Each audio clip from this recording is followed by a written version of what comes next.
Management of acute medical emergency. Acute medical emergency मतलब casualty, ICU चाहे ward, इसमें आपको कोई भी एक्यूट मेडिकल इमरजेंसी हो तो उसको मैनेजमेंट कैसा करना है, उसको अप्रोच कैसा करना है, ये हमको सीखना है। अप्रोच करने से पहले जहां पे भी आप हो, वार्ड में हो, चाहे कैजुअलिटी में हो, चाहे आईसीयू में, आपको मेडिसिन और जितने भी इंस्ट्रूमेंट है वो कौन सी चीज कितनी कहाँ अवेलेबल है उसका नॉलेज होना चाहिए।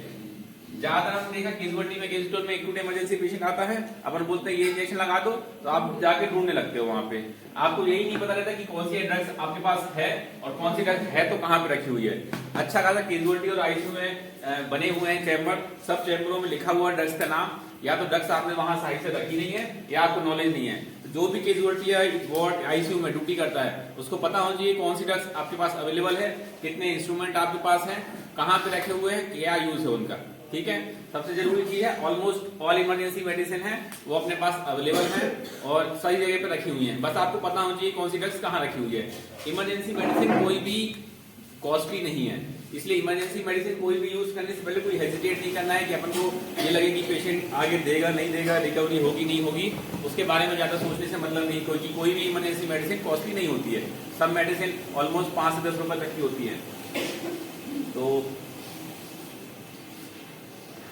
पहला काम तो यही है कि पूरा ओरिएंटेड होना चाहिए, ओरिएंटेड, अलर्ट, पेशेंस, ये बहुत जरूरी है। ठीक है, क्योंकि ऑल इमरजेंसी है, ऑल इमरजेंसी में पेशेंट जो है पैनिक कंडीशन में आता है। पैनिक कंडीशन में आप जितना कॉन्फिडेंस रखेंगे, जितना अलर्ट रहेंगे, जितना ओरिएंटेड रहेंगे, उतनी जल्दी अपन पेशेंट को ट्रीट कर पाएंगे। मेन चीज रहती है घबराने का, घबराना नहीं रहता है, चाहे पेशेंट की कंडीशन कितनी क्रिटिकल हो, घबराने से कुछ होगा भी नहीं। ठीक है, सबसे पहले मेडिकल इमरजेंसी क्या क्या आ सकती है वो अपन देखते हैं। पहला, cardio respiratory arrest. Patient cardio respiratory arrest है, ये मोस्ट कॉमन मेडिकल इमरजेंसी है।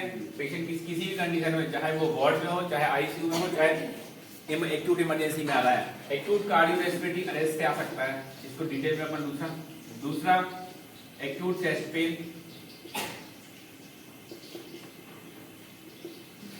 तीसरा एक्यूट ऑनसेट ब्रेथलेसनेस, चौथा सीवियर एब्डोमेन पेन, पांचवा सीवियर हेडेक, छठवां upper GI bleed,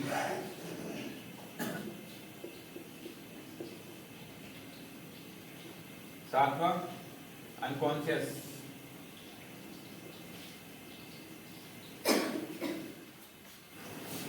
Altered sensorium, acute onset altered sensorium. और क्या क्या इमरजेंसी आती है? हाइपर एक्टिविटी उसी में जाएगी। हाइपर एक्टिविटी तो एक्यूट ऑनसेट ब्रेथलेसनेस में जाएगी, नहीं जो मेनिया टाइप के या पैनिक वो तो अल्टर्ड सेंसोरियम में हो जाएगा। ठीक है, लगभग इतनी इमरजेंसी आती है जो कि पेशेंट, चलो सबसे पहले आते हैं cardio respiratory arrest. Cardio respiratory arrest पहचानने के लिए आपके पास 10 सेकंड का टाइम है। कोई भी पेशेंट आ रहा है, उसको कार्डियो रेस्पिरेटरी अरेस्ट है या नहीं है, किसी भी जगह पे हो, चाहे वो वार्ड में हो, चाहे आईसीयू में हो, चाहे कैजुअलिटी में आए, कार्डियो रेस्पिरेटरी अरेस्ट है कि नहीं 10 सेकंड के अंदर अंदर आपको पहचानना है। 3 चीजें देखनी है। पहला, पेशेंट की पल्स देखनी है। पल्स कहाँ देखोगे? कैरोटिड में पल्स देखनी है। दूसरा, रेस्पिरेशन है कि नहीं है। तीसरा, रिस्पॉन्स है कि नहीं। ये 3 चीजें नहीं मिल रही हैं, पल्स कैसे चेक करोगे? कैरोटिड आर्टरी में पल्स देखा अपन ने, पेशेंट जैसे ही आया है आप देख के समझ में आएगा कि पेशेंट की एक्टिविटी नहीं हो रही है। एक्टिविटी नहीं हो रही है कोई भी, पल्स देखो, रेस्पिरेटरी रेट देखो, रेस्पिरेशन नहीं चल रहा है, पल्स नहीं चल रहा है, पेशेंट को अच्छे से दोनों शोल्डर से अच्छे से तेज हिला के देखो कि रिस्पॉन्स आ रहा है कि नहीं। ये 3 चीजें नहीं आ रही है, तुरंत आपको समझ में आती है कि पेशेंट कार्डियो रेस्पिरेटरी अरेस्ट में चला गया है, तुरंत आपको सीपीआर स्टार्ट करना है।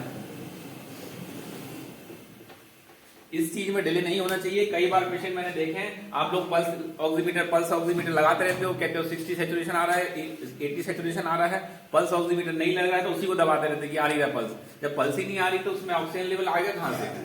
और कई बार जो है मॉनिटर में भी इरेगुलर बीपी आ जाता है, 60/40, 40/60 ऐसा बीपी आ जाता है। लेकिन तीन चीजें तो आपको दिख ही रही हैं, जब पेशेंट रिस्पॉन्स ही नहीं कर रहा है, पेशेंट का रेस्पिरेशन ही नहीं है, पल्स नहीं आ रही, तो बाकी चीज देखने से कोई मतलब नहीं है, क्योंकि इंस्ट्रूमेंट अलग चीज है, इंस्ट्रूमेंट कहीं भी गलत बता सकते हैं। लेकिन आपको जो पेशेंट समझ में आ रहा है उसके लिए सीपीआर तुरंत स्टार्ट करना है। तो कोई भी अब जो कार्डियोरेस्पिरेटरी अरेस्ट वाला पेशेंट अगर आता है तो मेरे को ये ना सुनने में आए कि उसका ऑक्सीजन लेवल 60 आ रहा है, बीपी 60/40 आ रहा है, ठीक है। सीपीआर को डायग्नोस करना सबसे कॉमन चीज है, किसी भी चाहे वो स्टाफ से हो चाहे वार्ड बॉय से लेके सबको स्टाफ को ये आना चाहिए कार्डियोरेस्पिरेटरी अरेस्ट पहचान पे। सीपीआर, बाकी सीपीआर स्टार्ट करना है। सीपीआर स्टार्ट करने के स्टेप्स बताई हुए थे हमने। सीपीआर कैसे स्टार्ट करना है, अपने पास इस समय कोई अपन आउटसाइड है तो है नहीं कि कहीं कुछ अवेलेबल ना हो, अपने पास पूरे इंस्ट्रूमेंट सब चीजें अवेलेबल होती हैं, तुरंत उसको इंटूबेट करना है। इंटूबेशन करके उसका अम्बू या वेंटिलेटर लगा देना है, दूसरी तरफ से चेस्ट कंप्रेशन स्टार्ट कर देना है, ठीक है।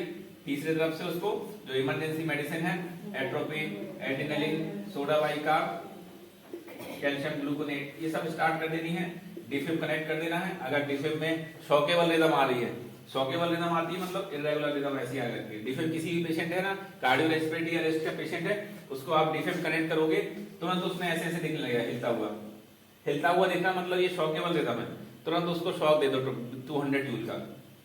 अगर फ्लैट लाइन आ रही है तो फ्लैट ही है फिर तो, ठीक है। लेकिन फ्लैट लाइन के अलावा इस टाइप की रिदम आ रही है तो ये शॉकेबल रिदम है, तो तुरंत उसको शॉक दे दो। इतनी चीजें जो हैं, इतनी चीजें पूछने के लिए किसी भी डॉक्टर की जरूरत नहीं है, इतनी चीजें आप तुरंत कर सकते हो। एक्यूट मेडिकल इमरजेंसी मैनेजमेंट यही है कि एक्यूट मेडिकल इमरजेंसी मैनेजमेंट में आपकी लिमिटेशन पता होनी चाहिए, आपको कितनी चीजें आप बिना किसी की परमिशन के कर सकते हो। तो वही आज हम बता रहे हैं कि जो एक्यूट मेडिकल इमरजेंसी आती है, बिना किसी मेडिकल डॉक्टर किसी की भी परमिशन के आप कितनी चीजें कर सकते हो। कार्डियोरेस्पिरेटरी अरेस्ट का पेशेंट आया है तो इतनी चीजें मैंने बताई है, ये किसी की बिना परमिशन के आप कर सकते हो। पेशेंट को इंटूबेशन स्टार्ट कर सकते हो अगर आता हो तो ठीक है। बाकी सीपीआर स्टार्ट कर सकते हो। सीपीआर अम्बू तो सबको आता ही है, सीपीआर अम्बू तो स्टार्ट कर ही सकते हो जब तो इंटूबेशन का नहीं हो। जो अम्बू देते हैं अपन, जो अम्बू बैग एंड मास्क से देते हैं और इंटूबेशन करके आप अम्बू करते हो, दोनों का एक्टिविटी लगभग बराबर होती है। तो पेशेंट को हेड टिल्ट और चिन लिफ्ट करके अम्बू स्टार्ट कर दो और साथ में सीपीआर दो, इमरजेंसी मेडिसिन स्टार्ट कर दो और कॉल डिफिब कनेक्ट कर दो। डिफिब कनेक्ट करना बहुत जरूरी है, क्योंकि जो कार्डियोरेस्पिरेटरी अरेस्ट है वो अगर कोई अरिथमिया होता है तब भी ऐसे ही होगा, अरिथमिया में भी आएगा, तो डिफिब कनेक्ट करना बहुत जरूरी है। ठीक, दूसरा मेडिकल इमरजेंसी आती है chest pain. Acute onset chest pain है, लेस देन 6 आवर का आ रहा है। लेस देन 6 आवर मानते हैं अपन की एक्यूट ऑनसेट इमरजेंसी होती है, 6 आवर के बाद का है। तो कोई भी पेशेंट आपकी कैजुअलिटी में आ रहा है, अगर वो चेस्ट पेन बोल रहा है तो सबसे पहले ये पूछना है कि कब से हो रहा है या तेज कब से हो रहा है। कई बार पेशेंट बोलते हैं कि हमें 2-3 दिन से हो रहा था, तेज लेकिन 6 घंटे के अंदर से हो रहा है, मतलब वो एक्यूट इमरजेंसी है। आपको तुरंत उसको ईसीजी मशीन पे नहीं लेके जाना है, आपको तुरंत बेड पे लेटाना है, तुरंत उसको मॉनिटर कनेक्ट कर देना है, वाइटल्स लेने हैं, वाइटल्स लेने के बाद फिर ईसीजी लेना है, ठीक। ईसीजी लेने के बाद ईसीजी में कुछ भी आए, अगर आपको लग रहा है पेशेंट टिपिकल चेस्ट पेन का है तो उसको आप इमरजेंसी मैनेजमेंट में स्टार्ट कर ही दो। O2 लो, वाइटल्स लो। सबसे पहला काम किसी भी एक्यूट मेडिकल इमरजेंसी में है वीनस एक्सेस तो आपको बना ही लेना है। कोई भी मेडिकल इमरजेंसी आए तो सबसे पहले आपके पास वेन फ्लॉन तुरंत तैयार रहना चाहिए। वेन फ्लॉन कहाँ रखा है, कैसे रखा है, वो पता होना चाहिए। जैसे ही पेशेंट आता है एक्यूट मेडिकल इमरजेंसी का, सबसे पहले उसको वीनस एक्सेस से स्टार्ट करना है। कोई भी चीज दोगे सबसे पहले उसको वेन कहाँ से दोगे, कोई भी इंजेक्शन देंगे तब पहले वीनस एक्सेस तो होनी चाहिए ना, तो वीनस एक्सेस के लिए वेन फ्लॉन डालना सबसे जरूरी है। कोई भी मेडिकल इमरजेंसी में सबसे पहला काम यही है, मॉनिटर लगाओ, मॉनिटर लगाने के बाद वीनस एक्सेस स्टार्ट कर दो। अब ईसीजी में क्या आ रहा है क्या नहीं आ रहा है, इतना थोड़ा बहुत तो समझ में आ ही जाता है कि ईसीजी एबनॉर्मल है कि नॉर्मल है। ईसीजी अगर एबनॉर्मल है, वाइटल्स देखो, वाइटल्स देखने के बाद अब आते हैं अपन उसको, वाइटल्स एबनॉर्मल है या नॉर्मल है, इसके बाद आगे का मैनेजमेंट तो अलग चीजों पर डिपेंड करता है। लेकिन लोडिंग डोज और एक हेपेरिन, ये आप बिना किसी से पूछे दे सकते हो किसी पेशेंट को। एक इंजेक्शन हेपेरिन 5000 इंटरनेशनल यूनिट और loading dose Pantop on dam. अगर पेन सीवियर है तो इंजेक्शन मॉर्फिन अपने पास अवेलेबल नहीं है, लेकिन मॉर्फिन अभी आगे हम अवेलेबल करा देंगे। सबसे ज्यादा इफेक्टिव जो मेडिसिन होती है एक्यूट चेस्ट पेन में वो मॉर्फिन होती है। अपने पास मॉर्फिन नहीं होती है तभी अपन एनाल्जेसिक, ट्रेमाडोल या फिर डायज़ेपाम यूज करते हैं। अगर पेशेंट के वाइटल्स ठीक हैं, बीपी पल्स ठीक है, तो डायज़ेपाम भी लेने में कोई दिक्कत नहीं है। डायज़ेपाम ट्रेमाडोल 100 ml में, डायज़ेपाम 2 ml स्लोली डाइल्यूट करके। मॉर्फिन का डोज अलग अलग रहता है। और Pantop on dam loading dose सबको पता है 300-380 इकोस्प्रिन क्लोपिडोग्राल एटोरवाइसेटिन के। इतनी चीजें जो है एक्यूट ऑनसेट चेस्ट पेन या पेशेंट आता है बिना किसी के परमिशन के आप दे सकते हो। अगर आपको लगता है कि पेशेंट टिपिकल चेस्ट पेन का है, टिपिकल चेस्ट पेन है, रेट्रोस्टर्नल चेस्ट पेन बताया था मैंने एंजाइना की क्या कैटेगरी होती है। रेट्रोस्टर्नल चेस्ट पेन हो रहा है, सीवियर पेन है, नॉन लोकलाइजिंग है, रेडिएटिंग टू लेफ्ट है। और उसके अलावा फिर वाइटल्स पे आते हैं। वाइटल्स कैसे हैं उसके हिसाब से आगे का ट्रीटमेंट चलता है, लेकिन इतना ट्रीटमेंट तो एक्यूट मेडिकल इमरजेंसी में करना ही करना है बिना किसी से पूछे। फिर आते हैं कहाँ पे, एक्यूट ऑनसेट ब्रेथलेसनेस। अब एक्यूट ऑनसेट ब्रेथलेसनेस के भी जो कॉजेज हैं, सबसे पहले तो आप उसको मॉनिटर लगा दोगे, मॉनिटर लगाओगे, वीनस एक्सरसाइज स्टार्ट कर दोगे, SpO2 लेवल देखोगे।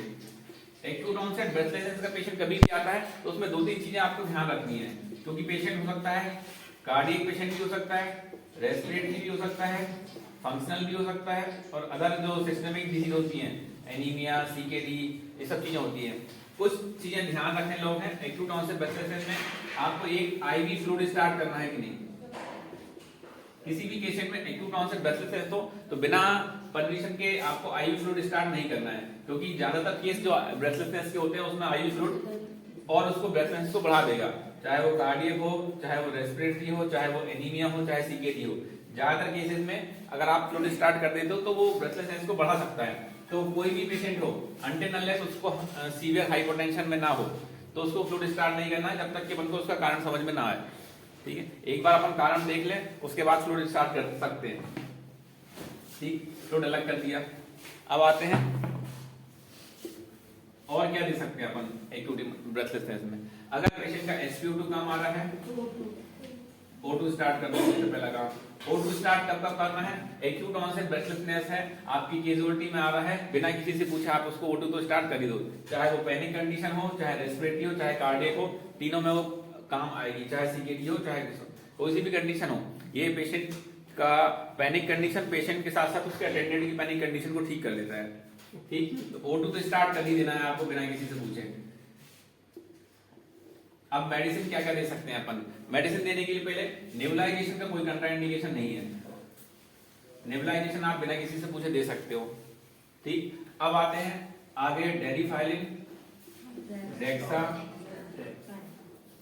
ये आप कब दे सकते हो कब नहीं दे सकते हो। सर नेबुलाइजेशन टैकीकार्डिया कब करता है? नेबुलाइजेशन इतना कोई बहुत ज्यादा टैकीकार्डिया नहीं करता है। नेबुलाइजेशन बिना किसी से पूछे कर सकते हो, खासकर स्टेरॉइड से तो कर ही सकते हो, कोई उसका कंट्राइंडिकेशन नहीं है। डेरिफाइलिन और डेक्सा का बहुत वो है कि आप पेशेंट का जस्ट आप स्टेथो रख के ऑस्कल्टेट कर लो। एक बार उसको अगर रोंकाई आ रहा है तो डेरिफाइलिन दे सकते हो। ठीक है, रोंकाई नहीं आ रहा है तो डेरिफाइलिन एक्यूट में देने से कोई बहुत ज्यादा फायदा नहीं है। डेक्सा का रोल इनिशियल स्टार्टिंग में तब तक नहीं देना है जब तक आपको रूल आउट हो जाए कि वो कार्डियक नहीं है, क्योंकि एक्यूट ऑनसेट ब्रेथलेसनेस में है, अगर आप डेक्सा दोगे कार्डियक पेशेंट होगा तो वो और डिटोरिएट कर जाएगा। ठीक है, एक्यूट MI है, एक्यूट LBF है, इनके पेशेंटों में हार्ट की जो स्टेरॉइड का जो है जो डैमेज है हार्ट का वो और बढ़ जाता है। ठीक है, स्टेरॉइड से। तो एक्यूट MI में तो स्टेरॉइड देते नहीं है, एक्यूट LBF में भी स्टेरॉइड का रोल नहीं है। तो डेक्सा जब तक की हो, डेक्सा से कुछ बहुत ज्यादा इमरजेंसी हो भी नहीं जाएगा। ठीक है, तो डेक्सा नहीं देना है। एक्यूट MI में ये और क्या कॉन्ट्राइंडिकेटेड होता है, ये डाइक्लोफेनेक वगैरह रहता है क्या? नहीं, डाइक्लोफेनेक दे सकते हैं एक्यूट MI में। डाइक्लोफेनेक देने क्या है, डाइक्लोफेनेक का तो कहीं यही नहीं। ट्रेमाडोल तो दे सकते हैं अपन, ट्रेमाडोल दे दो अगर पेन हो रहा है तो। ट्रेमाडोल, मॉर्फिन, डायज़ेपाम, ये 3 चीजें हैं आपके पास। क्या कर देना है। तो नेबुलाइज आप बिना किसी से पूछे कर सकते हो। डेरिफाइलिन आप एक बार स्टेथो लगा के देख लो ब्रोंकाई मिल रहा है कि नहीं मिल रहा है। या फिर सीवियर टैकीकार्डिया तो नहीं है। सीवियर टैकीकार्डिया की condition more than 120 heart rate आ रही है तो उस सब कंडीशन में डेरिफाइलिन नहीं देते हैं क्योंकि वो अरिथमिया करा सकती है। फिर आते हैं डायूरेटिक्स, लेसिक्स देना है कि नहीं। लेसिक्स आप पेशेंट का अगर बीपी मेंटेन है तो आप एक्यूट ऑनसेट ब्रेथलेस में लेसिक्स बिना किसी से पूछे भी दे सकते हो। बहुत ज्यादा उसके लिए एवेल्यूट करने की जरूरत नहीं है कि क्या है, एवेल्यूशन के बाद तो आगे देंगे ही। लेकिन पेशेंट का अगर बीपी ठीक है, एक्यूट ऑनसेट ब्रेथलेसनेस है, बीपी थोड़ा हायर साइड है तो और अच्छी बात है, लेसिक्स में कोई कंट्राइंडिकेशन नहीं है। तो ये तीन चीजें आप एक्यूट ऑनसेट ब्रेथलेसनेस में बिना किसी से पूछे दे सकते हो। सोडा बाइकार्ब भी दे सकते हैं। सोडा बाइकार्ब तो अलग अलग उसका कुछ रोल नहीं, उसका कोई बहुत तुरंत भी कुछ इफेक्ट नहीं आएगा। अब आते हैं आगे सीवियर एब्डोमिनल पेन।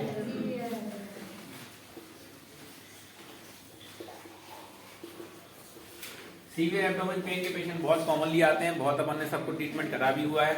और सीवियर एब्डोमिनल पेशेंट के पेशेंट को IV fluid venous access start कर दो, और वीनस एक्सेस स्टार्ट कर दो, देखो उसका बीपी ठीक है कि नहीं। बीपी अगर हाइपोटेंशन में आ रहा है तो आप फ्लूइड स्टार्ट कर सकते हो। फ्लूइड के साथ साथ injection tramadol, injection Drotin, injection Pantop, injection Ondem.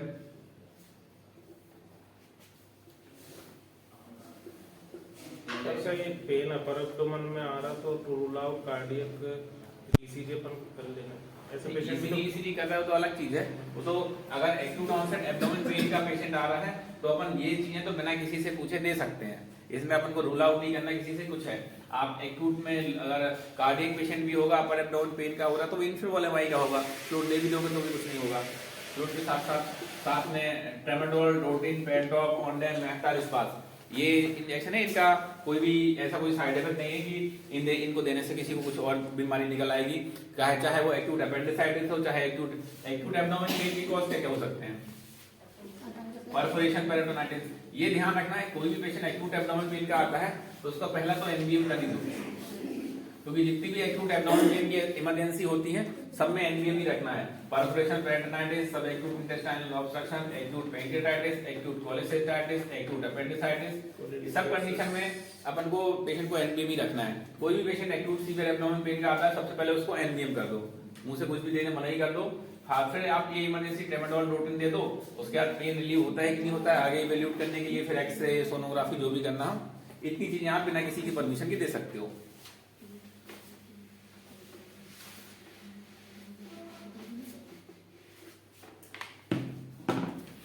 अपर जीआई ब्लीड, अपर जीआई ब्लीड हो चाहे हेमोप्टाइसिस हो, इन दोनों को डिफरेंशिएट करना थोड़ा सा मुश्किल होता है। अपर जीआई ब्लीड में यूजुअली पेशेंट हिस्ट्री देता है। अपर जीआई ब्लीड के कॉज क्या होते हैं, पहला इसोफेजियल वेराइसिस, दूसरा पेप्टिक अल्सर, तीसरा इसोफेजियल वेराइसिस, पेप्टिक अल्सर। तीसरा कंडीशन होती है जब क्या होता है ये ऐसे इसोफेगस है, ये स्टमक है। जब भी क्या होता है पहली वोमिटिंग होती है ना, पहली वोमिटिंग होने के कारण अगर फोर्सफुल वोमिटिंग होती है तो यहाँ की जो वॉल्व है इसोफेजियल गैस्ट्रिक जंक्शन वो थोड़ा सा फट जाता है, ठीक है। उस कंडीशन में क्या होता है पहली वोमिटिंग के बाद सेकंड वोमिटिंग में थोड़ी ब्लीडिंग आने लगती है, तो इसोफेजियल या फिर जो इसोफेजियल गैस्ट्रिक जंक्शन में टियर हो जाता है, उस कंडीशन में अपर जीआई ब्लीड हो सकता है। ये बहुत कॉमन कंडीशन है। जो क्रोनिक एल्कोहलिक है या फिर किसी को भी सीवियर वॉमिटिंग होती है, एक्यूट ऑनसेट सीवियर वॉमिटिंग के बाद यहाँ की जो है वॉल फट जाती है, तो वो हिस्ट्री देते हैं कि पहली उल्टी हुई थी, पहली उल्टी में कुछ नहीं आया था, सेकेंड उल्टी से जो है ब्लड आने लगा है और वो भी ब्लड मिक्स आ रहा है खाने के साथ। तो ये आप डायग्नोस कर लो, ये बहुत पैनिक की कंडीशन नहीं होती है, इसमें बहुत ज्यादा दिक्कत नहीं है। अब इसोफेजियल वेराइसिस से या पेप्टिक अल्सर, इन दोनों कंडीशन से ब्लीड होती है, दोनों का मैनेजमेंट बहुत ज्यादा सिमिलर से ही होता है। वीनस एक्सेस करो, आईवी फ्लूइड स्टार्ट करो। पेशेंट ज्यादातर हाइपोटेंशन में आता है तो फ्लूइड स्टार्ट कर देना है। फ्लूइड स्टार्ट करने के लिए अर्जेंट आपको ब्लड की व्यवस्था करा दी अगर पेशेंट बोल रहा है कि सीवियर ब्लीडिंग हुई है तो अर्जेंट ब्लड के साथ आइनोट्रोपिक स्टार्ट कर दो। आइनोट्रोपिक अगर बीपी कम है तो बीपी बंद करने के जो ब्लीडिंग है ब्लीडिंग बंद करने के लिए पेंटॉप है, पेंटॉप 3 एम्प्यूल डाल के 100 ml में बीडी में स्टार्ट कर देते हैं।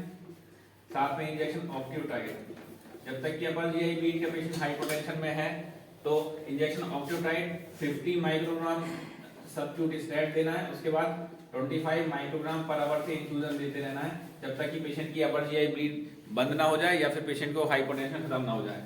तो ऑक्यूटाइड का रोल ये है, ऑक्यूटाइड भी बिना किसी की परमिशन के दे सकते हैं।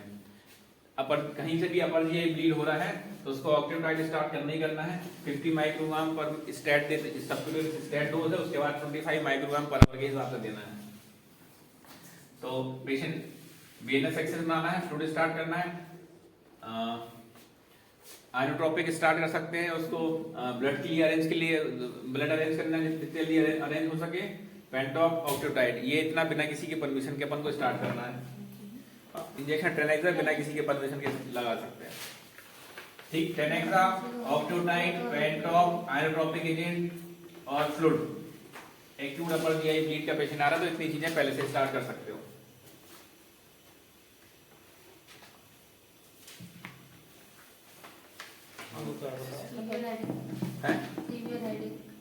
सीवियर हेडेक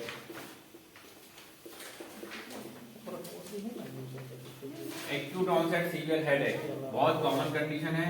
ज्यादातर केसेस में एक्यूट जो माइग्रेन है माइग्रेन का अटैक होता है या फिर एक्यूट सीवीए सबअरेक्नोइड हेमरेज, कोई इंट्राक्रेनियल स्पेस ऑक्यूपाइंग लीजन है।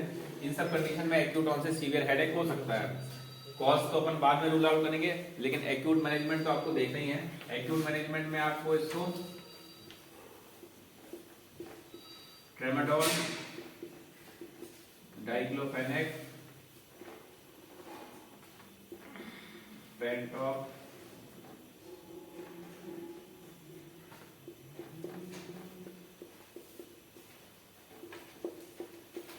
ये अगर पेशेंट को बीपी ठीक है तो इंजेक्शन मैरिटॉल भी दे सकते हो क्योंकि पेशेंट का कहीं ना कहीं हेडेक हो रहा है तो जो ब्रेन की वेसल्स हैं ब्रेन की वेसल्स में वासोकंस्ट्रिक्शन हुआ है, ब्रेन का एडीमा बढ़ा है, ब्रेन का एडीमा बढ़ गया है, उसको कम करने के लिए ट्रेमाडोल, डाइक्लोफेनेक, पेंटॉप तो आप दे ही सकते हो। साथ में मैरिटॉल है, मैरिटॉल में अगर पेशेंट का बीपी ठीक है कोई भी कंडीशन में दे सकते हो, चाहे वो माइग्रेन का हेडेक हो, चाहे सीवीओ हो, चाहे सबअरेक्नोइड हेमरेज हो, चाहे इंट्राक्रेनियल स्पेस ऑक्यूपाइंग लीजन हो, इक्सॉल हो। इन सब कंडीशन में ये चार चीजें हैं बिना किसी की परमिशन के आप दे सकते हो। साथ में कई बार हेडेक जो है पैनिक की कंडीशन में भी रहता है, O2 inhalation, head and low रहता है, इसमें प्रॉप अप नहीं करना रहता, हेड लो ही रखना रहता है। ठीक, हेडेक वाली कंडीशन में कभी प्रॉप अप मत करो, उससे हेडेक और बढ़ेगा, थोड़ा सा हेड लो ही रखना रहता है। हेडेक में तो ये इतनी है, हेडेक के साथ अगर अलग से कुछ वॉमिटिंग हो रही है तो उतना करो।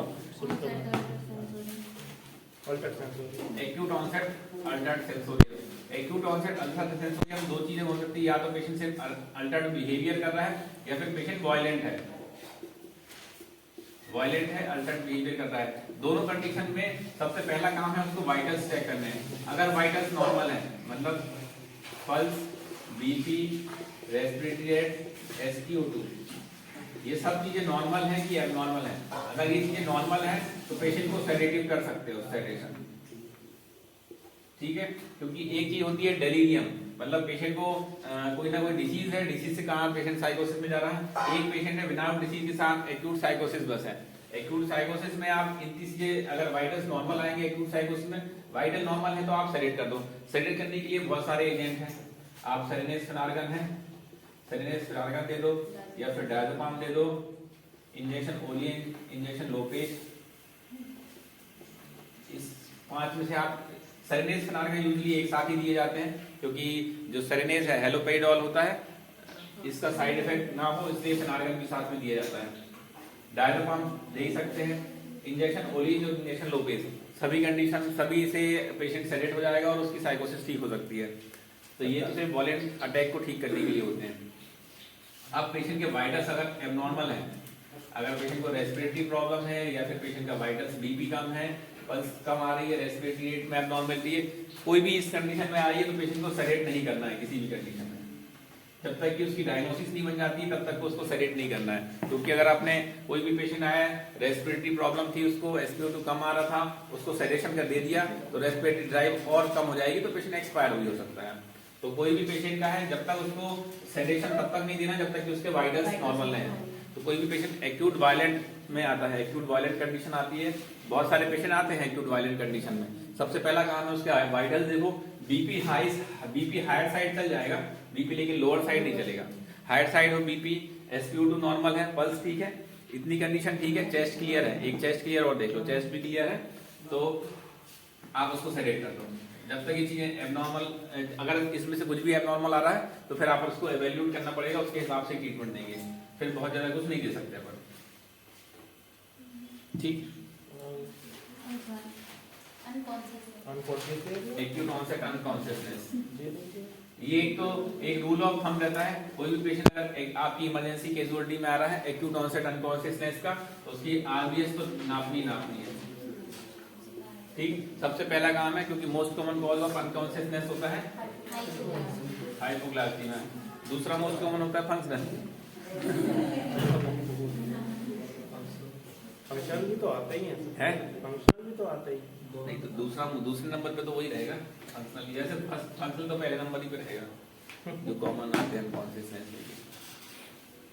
ठीक, एक्यूट ऑनसेट अनकॉन्शियसनेस में आप क्या कर सकते हो, अनकॉन्शियसनेस में सबसे पहले आप शुगर देखो, अगर आपको हाइपोग्लाइसीमिया मिल रहा है तो हाइपोग्लाइसीमिया के तुरंत आप D25 स्टार्ट कर दो, D25 या D50, D10 मत चालू कर देना, या D25 या D50, इनमें से कोई भी एक तुरंत चालू कर दो।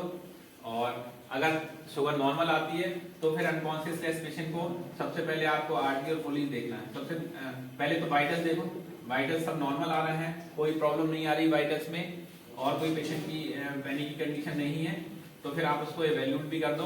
प्लेन आप अनकॉन्शियस आ रहा है तो उसको पैनिक की कंडीशन ठीक करने के लिए O2 मॉनिटर ये सब तो लगाना ही है, एक फ्लूइड स्टार्ट कर सकते हो वाइटल्स नॉर्मल है। ठीक, ये तो जब सब कुछ नॉर्मल है, अपन सोच रहे हैं कि ज्यादा कोई कंडीशन नहीं है पैनिकी वाली, तब की है। अगर बाकी पेशेंट के कोई भी रेस्पिरेटरी या कोई भी चीजें एबनॉर्मल आ रही है तो तुरंत उसको आरटी फोलिस तो डालना ही डालना है। ठीक है, क्योंकि आगे उसको अनकॉन्शियस पेशेंट है, एस्पिरेशन के चांस बहुत ज्यादा होते हैं, तो अनकॉन्शियस पेशेंट कोई भी आया है तो ना सबसे पहला काम है उसको आरटी तो डाल ही दो, क्योंकि आगे उसको कभी भी आए, चाहे वो सीजर्स आ जाए या फिर कुछ भी आ जाए, जितना भी ब्लड है या फिर ट्रूक है वो लंग्स में चली आएगी, पेशेंट एस्पिरेट कर लेगा। तो एस्पिरेशन से रोकने के लिए कोई भी अनकॉन्शियस पेशेंट का पहला काम है कि आरटी तो उसको डाल ही दो। और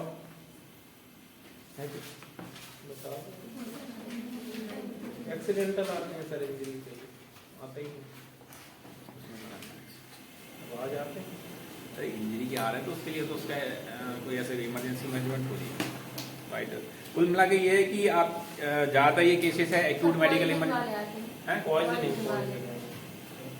एक्यूट ऑनसेट पॉइजनिंग में क्या है, वो तो सिम्टम लेके आएगा, सब तो एवेल्यूएट जो भी सिम्टम लेके आएगा हमको उसको एवेल्यूएट करना है ना। नहीं तो वो तो बताएगा ना, कि वो तो खुद ही डायग्नोसिस बताएगा, ये खा के आए, हम ये खा के आए।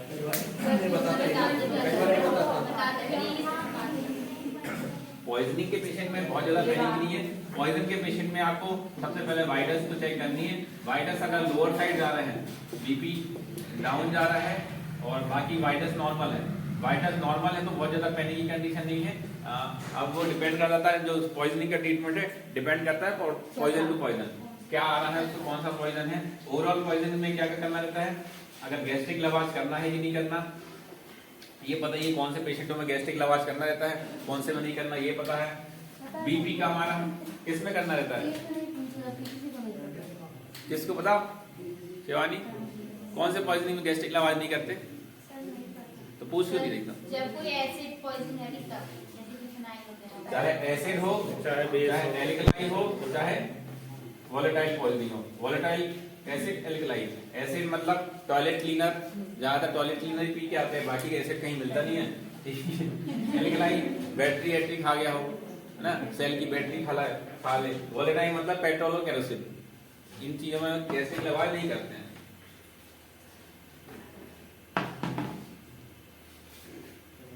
बीपी डाउन आ रहा है, फ्लूइड स्टार्ट कर दो, फ्लूइड और आइनोट्रोपिक, ये दोनों स्टार्ट करने में कोई दिक्कत नहीं है। अगर किसी पॉइजनिंग के पेशेंट का बीपी कम आ रहा है, फ्लूइड स्टार्ट कर दो, आइनोट्रोपिक स्टार्ट कर दो।